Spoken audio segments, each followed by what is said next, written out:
Welcome to We Got Balls, real, raw, masculine sex talk with Chris Inman and Scott Cohn. Chris and Scott both work with men who want to leave their unwanted sexual struggles in the past. They are willing to do whatever it takes to help men get curious about what drives their compulsive sexual behavior. With that said, here we go. Well, hey guys, welcome to We Got Balls, and we're here for another exciting episode. In fact, it's going to be a very practical episode today.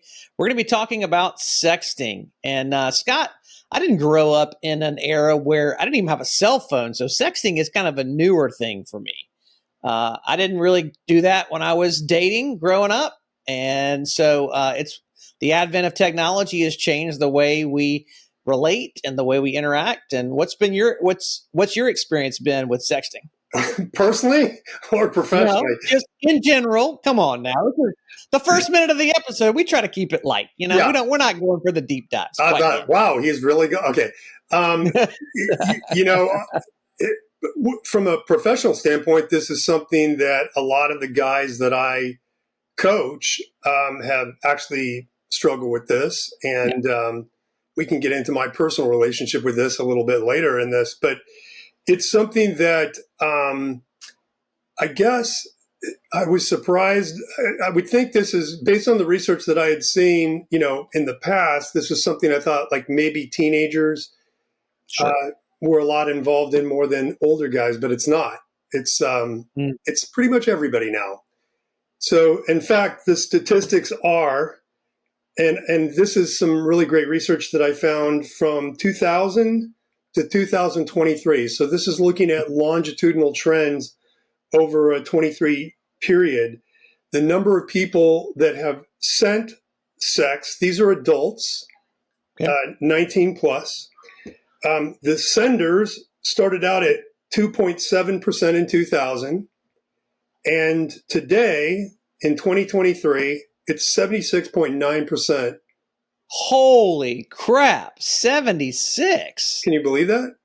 Wow, that is a huge jump. I didn't do the math on the percentage increase, but it's, an enormous. Oh, that would be 34x. Yeah, it's just phenomenal. The number of people that have received sex has gone from 10.3% in 2000 to 87.9%. Wow. And then shared, which is, now this is interesting because when you get into the details about sexting, the average sext photograph, whether it's a dick picture or a naked person picture or whatever, is shared by an average of 3 people. You're sharing it with 3 people on average. So it's never just going to the person you intended to go to. So that's gone from 5.6% to, it's been kind of flat over the last numerous years from 2018 to 2023, but it's still 1 out of every 5 pictures gets shared on average with 3 other people. So it's 18.2% sharing. So it's just a phenomenal, when you think about when did iPhones first become available? I didn't look this up, but I think it was around 2001 is when the iPhone came. 2007. Okay. Yeah. So did we have picture capable phones before? We did. We did. Yeah. So they were just very, very grainy. It would not have been up to our standards today to send. But, I guess they're better than the pixelated pictures we used to see on scrambled pay porn TV back in the day. So, it's still a picture. Yeah. So, mostly a lot of this increase is tied with the advent of getting smartphones with really good cameras in them. And then people start getting curious about this. And so you can see this explosion. Particularly, here was the really interesting thing. It really took off as it reached kind of an all-time peak for the first 20 years in 2018. So about 50% of the population was sending by 2018. So I think that's talking about, the prevalence of the smartphone and cameras on phones and people just getting acclimated to taking pictures of their body parts. But I think also you have to look at kind of the cultural dynamics. What happened in 2018? There's a gigantic crash in the economy. And lots of people are losing their jobs. Now, hold on. Are we saying 2008 or 2018? 2018. 8 was the crash. 2008? Forget what I just said. Well, so I was thinking something differently. So I'm thinking Instagram comes online 2012, 13, 14. I forget, somewhere in the early 2000s. And there's this documentation pictorially of our lives that kind of takes off. I mean, there was a little bit of that on Twitter back in the day. People take pictures of their food and whatever. But they're, making pictures to document my life really just kind of took off in the mid 2000 teens. And so I think it's interesting that is kind of the acceleration of this idea. And also, and I'll go in another realm, we're really looking for external validation through technology. People are becoming more and more emotionally and relationally disconnected. And so the hookup culture it existed. Here's a great question. When did Tinder come online? I want to say it was about the same time, mid 2000 teens. So Snapchat started in 2011. When did Tinder? Let me look that up. That's a really good question. 2012. So you have two major platforms coming around the same time, both tied in with sharing photographs and connecting over photographs. So and Snapchat was originally a sexting app. In the very beginning, that's what it was designed for. Purely, right, because everything disappears after 15 seconds. So the research that's been done on this is actually pretty extensive. There's been a lot of peer-reviewed meta research that's done on lots of experiments, lots of research projects done together. But in particular, it's been done on both teenagers and adults. So there's really two forms of sexting in terms of categories that we can think about. There's what you would call experimental. That's where it's typically consensual, it's exploratory. You're sending pictures back and forth. It may be with a partner. It may be, you're using it as part of kind of your seduction ritual. You're trying to hook up with somebody, connection or having fun with each other. And then there's what's been classified by the researchers as more aggravated. It can be more exploitive and harassing. There's really a higher risk associated with this because it's taking place basically in conjunction with substance use. So alcohol and drugs are involved most of the time in conjunction with this kind of behavior. When it's aggravated, it lowers inhibitions, increases impulsivity, obviously, with the use of those substances. And it oftentimes involves strangers, which increases the possibility of online abuse. So something that goes with this is... So we'll come back to the first category because that's pretty straight up mainstream sexting. Give me some more context around what you're talking about with the second category. So this can involve, you're on an app and you hook up with somebody and they ask you for a photo and you exchange it back and forth. And what's been going on with this is you're sharing with strangers, so you don't actually know the person that you're sharing with because you just met them online. What comes out of that can be revenge porn, where people take your photo and that's post what it I was up. thinking. Yeah. The other thing that happens is sextortion, where basically, and this, we've talked about, you and I have talked about this. I don't know, we've talked about it on the podcast before, but there are numerous cases, particularly where teens, but I know guys that have had this done to them, as adults, where they send somebody a picture and that person receiving the picture turns around and goes, "Hey, pay me $800 or I'm going to out you to your family." And so it's used as a vehicle to extort money, which is why it's called sextortion.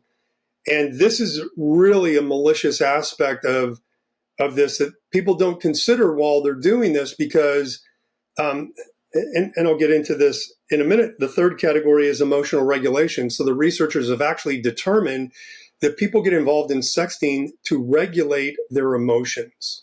So this has got to be where dick pics come from. This got to be it. Please tell me this is what this is, right? So here's the category they talked about. They use sending pictures of themselves to regulate emotions in younger people in particular. This is none where it's solving emotional problems. It's dealing with negative emotions such as anger, loneliness, shame, and seeking validation or attention. And you really now can predict whether a younger person is more at risk for sexting by looking at their emotional kind of life. If they struggle with emotional dysregulation, which is, by the way, a feature of trauma.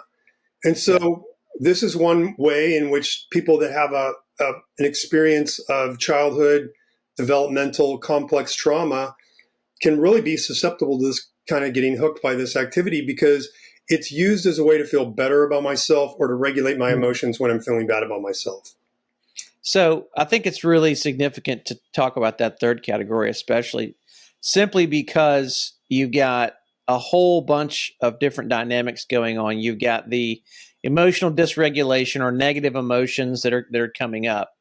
But then also to deal with that, you're creating a picture, or you're disrobing, you're getting naked, and you're taking a picture of yourself, which is shameful. It can't be anything but shameful, even though you may not recognize it in the moment. So stacking on the emotional dysregulation, and then you send it, then you share it, then you risk being made vulnerable or being exposed or being shamed again by sending this to someone who may or may not want to receive this. You're just, I can see this going both from females and males, but this is a guy's podcast. So, if you have a crush on a girl and you think, hey, this girl would really love me if she saw my dick, and then you take a dick pic and you send it to her. And obviously every woman loves big sarcastic comment, loves a dick pic, right? Right. They just love them. Yeah. They think they're great. They do not like unsolicited pictures. Of any kind, especially of a male sex organ, where you're like, well, hello, thanks for sending me that. But then this creates, I would even go from negative emotions to just an emotional shitstorm of shame and compulsivity. And I mean, that's an addictive process in full bloom, right? Yeah. And so interestingly enough, males do this at a much larger rate in various categories of behavior than females do. Males send more pictures of their naked body to females than females do to males. They receive more. They engage in some of the other behaviors around this. So, you have to think about, how is this being used to kind of reinforce body image in particular? The teenage years are the years in which we're most susceptible to signals of shame, but also when we most need pure validation. And so if this behavior starts as a teenager and you're putting yourself out there to be seen, you're really looking for validation. You're looking to normalize your body. Because again, we've talked about this in the pornography-oriented episodes. If you're growing up in an environment where you didn't have a lot of interaction with your dad, and so there wasn't a lot of kind of that mutual male nudity with your father as you were a little boy growing up, you're not showering with kids anymore that are your own age as you go into puberty, because they've taken showers out of public schools or kids don't do it anymore. So the only exposure you ever have to male nudity is in pornography. And yet when you go into puberty, your biggest concern is, am I normal? Do I look like everybody else? Yeah. So how do you seek to normalize what it is that your body looks like and your experience of, developing as a boy into a man? This is a vehicle to do that. And that's how it's being used. So, that's coming on the heels of a lot of deprivation or neglect in a person's life. They just don't have access to any way of knowing that I'm normal. And now, because we have all these social ways to connect online, this becomes a really easy avenue to reach out and try to find out, do I look normal? Do you think I look attractive? Is this good looking to you? Well, I think it's important to let's put some definition around this idea of social connection. A long time ago, a therapist named K.K. Ray, back before I was even in recovery, taught me this at a seminar that I went to that I think is really important, is that human beings connect in 4 ways: socially, emotionally, spiritually, and physically. So on the surface level, we have this idea of social. So it's these things like, well, I get to know people. They know who I am. We talk. We're friends. We do this. I think social media is accurately named on some levels, but in many ways, it's not social at all.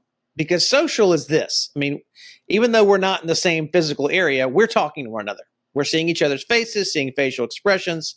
We can have an interaction as two social beings and build something on that. Emotional, obviously, is getting a little deeper. What do you feel? Are you okay? Being affectionate and some levels appropriately so. Spiritual is more like the deep, who am I, my identity. And then physical is, of course, the culmination of that through physical actions. That's kind of the way human beings are designed to progress in their exposure and interaction with other people. But what's happened, especially in things like sexting and hookup apps, is we've put the physical first. My body is now my billboard. If I put my body out there and I portray that, and you can say that on Tinder and other, you're looking at pictures of someone and totally judging what they look like and what they do based upon a picture of someone. And so then you show up, whether it's a same-sex hookup situation or opposite-sex hookup situation, and you have a sexual interaction. And I had a friend of mine who was deep into the lifestyle culture, and he said, listen, there's no difference for me to having sex with somebody than helping them move. I'm just doing a favor.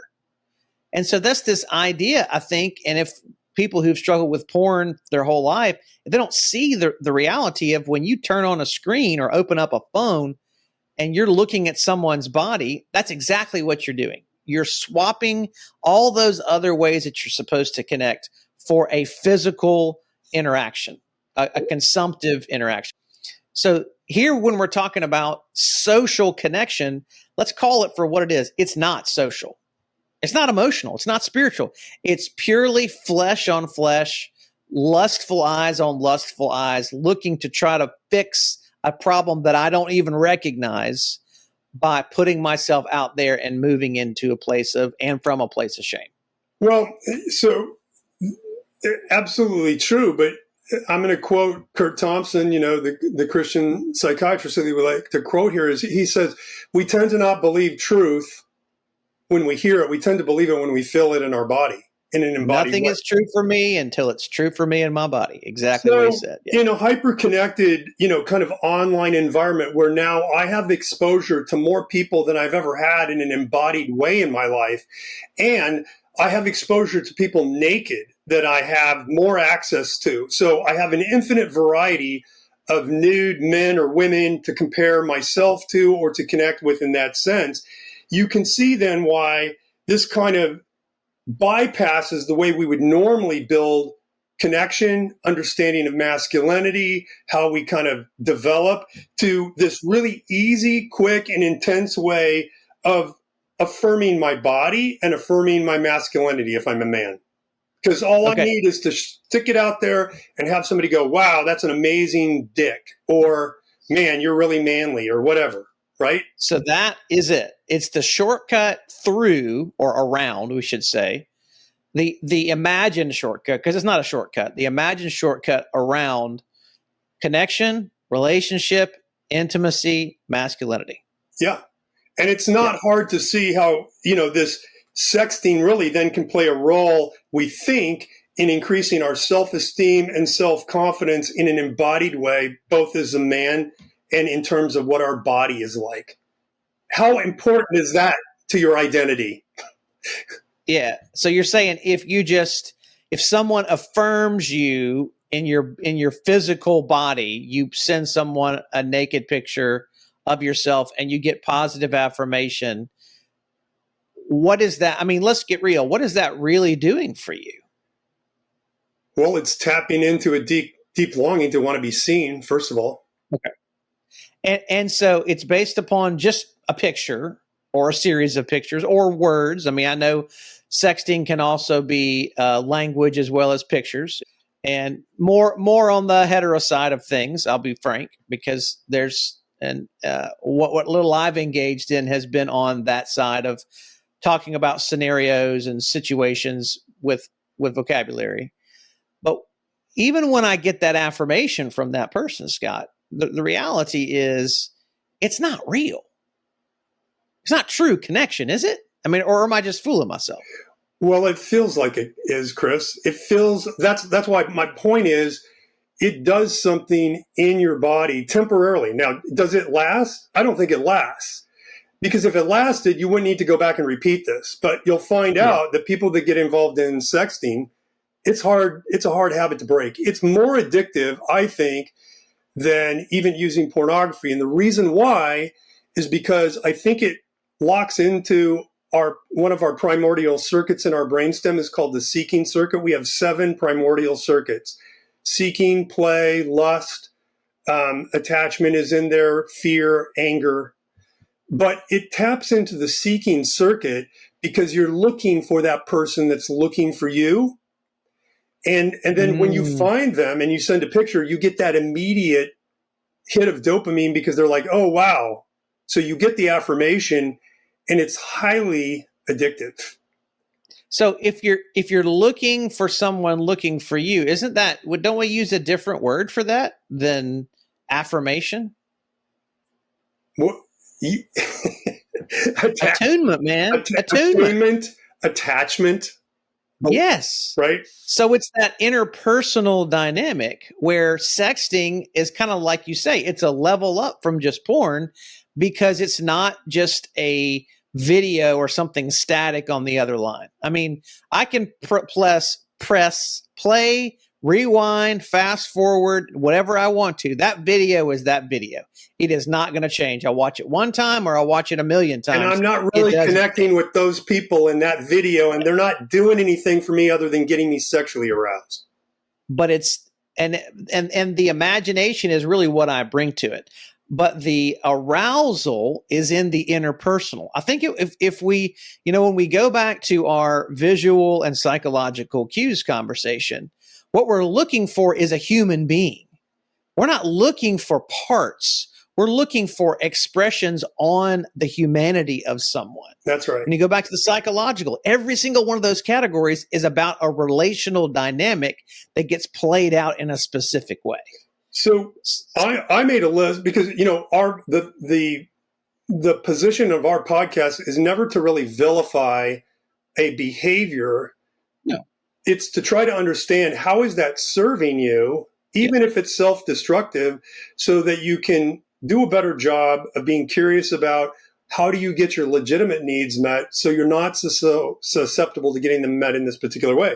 So I looked at both the research and just kind of off the top of my head, what good does sexting do for you? Because we know there's harm here. We know your potential. You can be sextorted. You could have your picture put out there and, for the world to see. And it's happened for guys I know.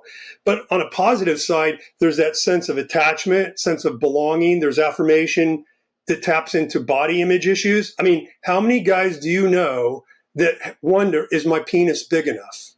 Right? Yeah, most of it. Yeah, most guys. So there's the affirming of something that makes me a man, that helps me normalize that or confirms what I hope to be true. There's that masculine identification. There's a reversal of harm and a repair of the past harm. How many guys have been shamed about their naked bodies? You're fat. You're a fatso. You got a small dick. You're this. You're this. You're this. It's about feeling attractive, about feeling desirable. It's about even a false sense of connection. But on this, as you mentioned, on the flip side, I think you have to look at how's it served me. But I think the downside is it does tap into disgust, shame, feelings of being violated in my past, violating my values, and how I've been used around my body, maybe in past experiences. Yeah. I would say this: the only place that sexting could really be truly beneficial, and of course it can be used and bastardized on this, would be to enhance an existing sexual relationship that's healthy. Right. If you want to have sex with your partner, and that's something that you both are into, and it adds to the arousal dynamic of that, is great. I think where it becomes unhealthy is as we trickle down the slippery slope of I'm going to start sexting with a potential partner, somebody I don't have a relationship with. That can be shameful.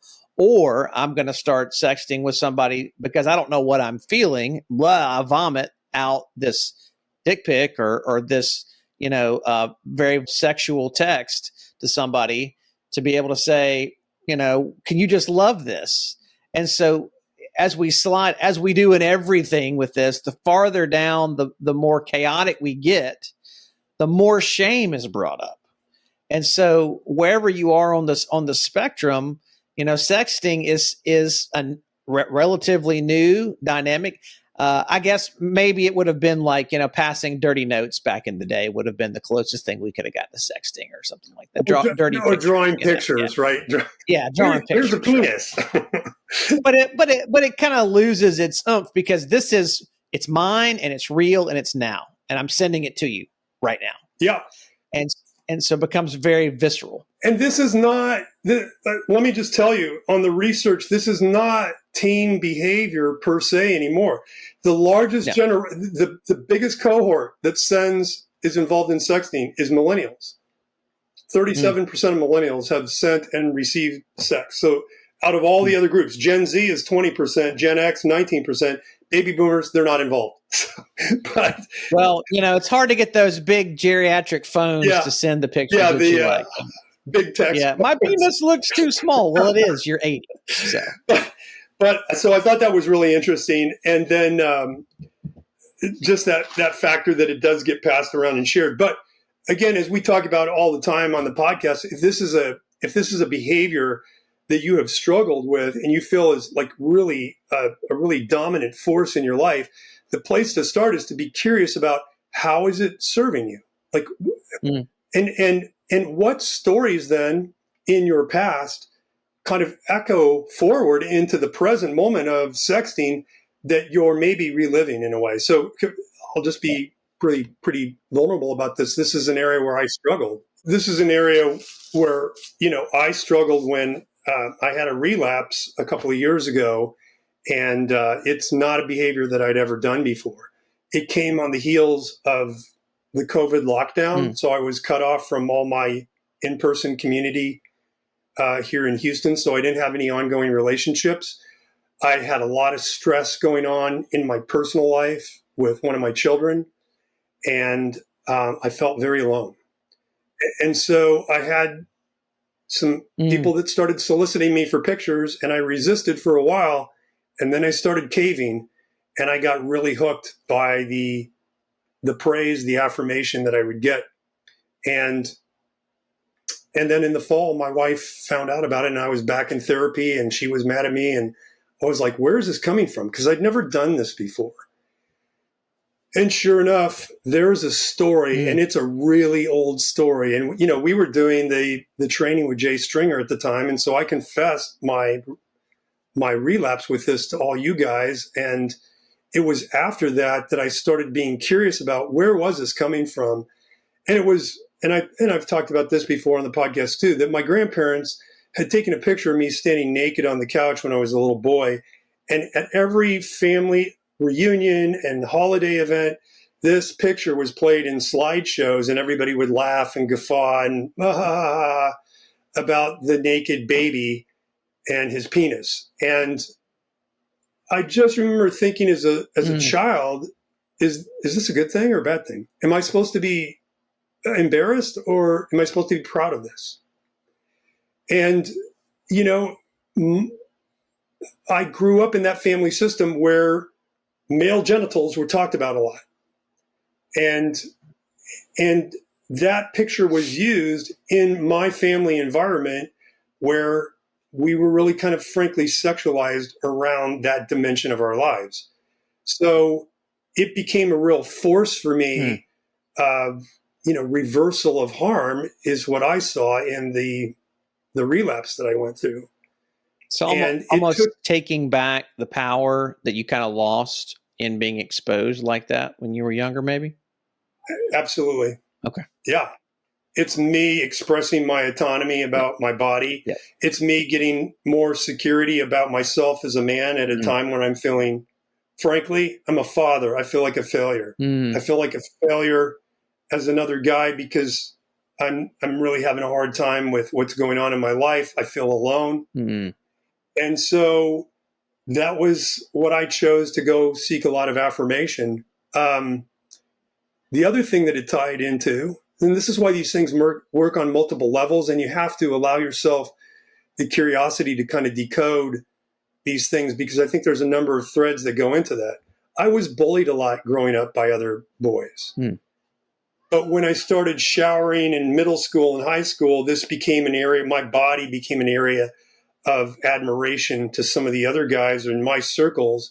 And so I learned that I could actually conquer other guys this way when I felt I had been conquered by guys, by being bullied and beat up a lot. So there was a dominant kind of power theme in this behavior as well for me. So that's what I've seen about, and by doing the work of really looking at it instead of, continuing to shame myself around the behavior, really realizing that every time I did this, I was expressing contempt for myself in a way, right? Because I don't have enough confidence in my own body that I have to get other people to praise me for it. So I think coming to terms with my own self-contempt in this and the shame around what I had experienced kind of ritualistically as a child around this area, had to really confront that, which has helped me to kind of leave it. So, but it was a powerful way to get affirmation for a while. Yeah.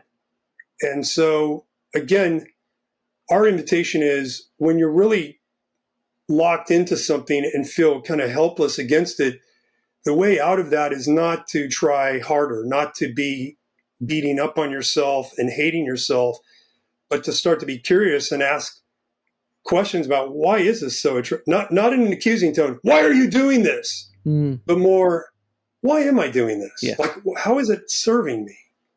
And that's what's really helped me to not keep going back to that particular well.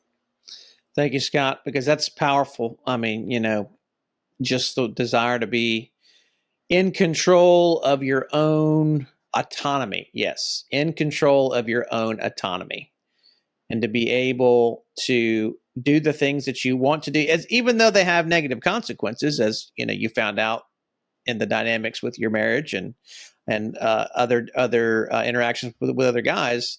But to be able to say, I'm going to do this for myself. And sometimes we have to wander around in that activity before we realize there's a deeper truth that I'm trying to get to, that I can get to in a more constructive, less catastrophic way. So I appreciate you sharing that with us, because that's the journey of healing. I mean, guess what, guys? Nobody gets it right.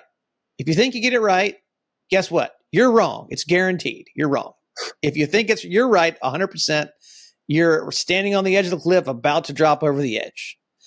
So go on the journey with us, and let's see how we can bring compassion and curiosity and care to our own stories, and to the things that we want and the things that we think are going to make us feel better, so that we can begin to heal and get what we truly, truly need. We just don't know it, Just like those young kids who are acting out of their negative emotions. You got a shit ton of negative emotions buried in you, I bet.